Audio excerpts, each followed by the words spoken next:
In this week's Torah portion, we hear the famous words that Moshe and Aaron, his brother, are commanded by God to tell Pharaoh, let my people go, so they could leave the servitude of Egypt under your rule and come serve the ultimate master, the God in heaven, in the desert. And God says, but I'm going to harden the heart of Pharaoh, and he's going to say, no, I'm not letting them go, and you're going to have to perform miraculous plagues through me. If you notice very closely on the first three plagues, the plague of blood, where God tells Moshe, go tell Aaron to hold his staff over the water and turn it into blood. Similarly with the frogs, the second plague, he says, go hold your staff over the water and also bring about the frogs. And the third plague of lice, you're going to similarly do it through Aaron, where they're going to bring from the ground the lice. And the rest of the 7 were done through Moshe. So why the first 3 were they done? God wanted to be done through Aaron specifically. And Rashi gives a beautiful answer, that God was teaching an important lesson to Moshe and to everyone else. Is that Moshe, the water, what was significant in the water in regards to you? When you were a baby, Miriam, your sister, put you in a basket in the Nile, and you were saved because of that. The water saved your life. How could you now turn it into blood?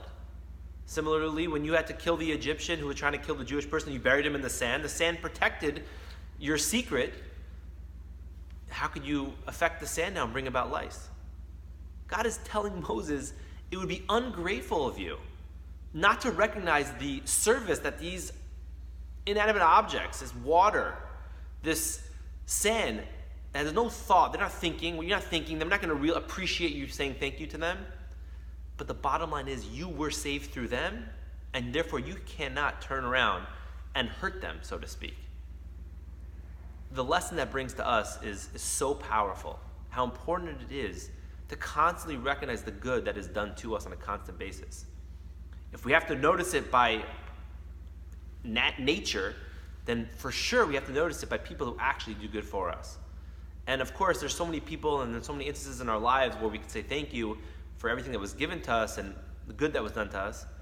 But it starts no further than home, where you can find the most, and sometimes where we take it for granted.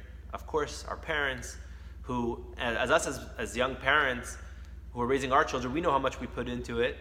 Our parents said the same things for us. Do we appreciate that? And we constantly thanking them? And even if we appreciate it internally, do we thank them enough?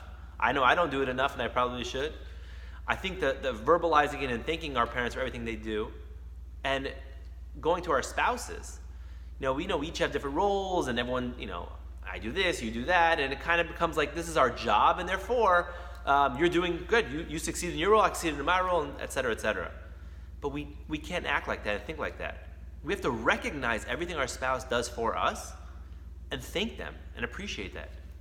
And ultimately, to the highest level, is thanking God for everything that we have and realize that He's the master, the king in heaven, who provides everything that we have, and appreciate that. And I think when we approach life and appreciate what we have, which seems to be the right thing to do, even by something as much as nature, where we have to thank it for saving us and helping us, all the more so when we appreciate everything around us, we'll realize the beauty that we have in our lives, and it's how special we are to be where we are.